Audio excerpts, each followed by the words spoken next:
విజయవంతమైన శుభాంశు శుక్లా బృందం అంతరిక్ష యాత్ర. నిర్ణీత సమయం కన్నా ముందే అంతర్జాతీయ అంతరిక్ష కేంద్రంలో అడుగుపెట్టిన నలుగురు వ్యోమగాములు హర్షం వ్యక్తం చేసిన ప్రపంచ దేశాలు. 140 కోట్ల మంది భారతీయులు గర్వపడేలా శుభాంశు శుక్లా చేశారన్న కేంద్ర మంత్రి జితేంద్ర సింగ్, ప్రపంచ దేశాల ముందు భారత్ ప్రతిష్ట మరింత పెరిగిందని వెల్లడి.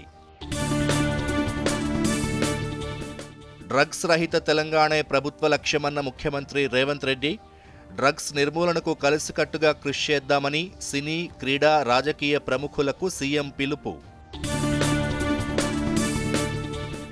తెలంగాణలో మొదలైన ఆషాఢ బోనాలు. గోల్కొండలోని శ్రీ జగదాంబ అమ్మవారికి తొలి బోనం. తెలంగాణలో ప్రభుత్వ ఉద్యోగులు, పెన్షనర్లకు రాష్ట్ర ప్రభుత్వం శుభవార్త. వైద్య బిల్లుల బకాయిల చెల్లింపులకు 180 కోట్లు మంజూరు చేశామన్న deputy CM Bhatti Vikramarka. Phone tapping కేసుపై కేంద్ర మంత్రి కిషన్ రెడ్డి కీలక వ్యాఖ్యలు. సీబీఐతో దర్యాప్తు చేయించాలని డిమాండ్. తెలంగాణలో మరో 3 రోజుల పాటు వర్షాలు. పలు జిల్లాలకు ఎల్లో అలర్ట్ జారీ చేసిన వాతావరణ శాఖ.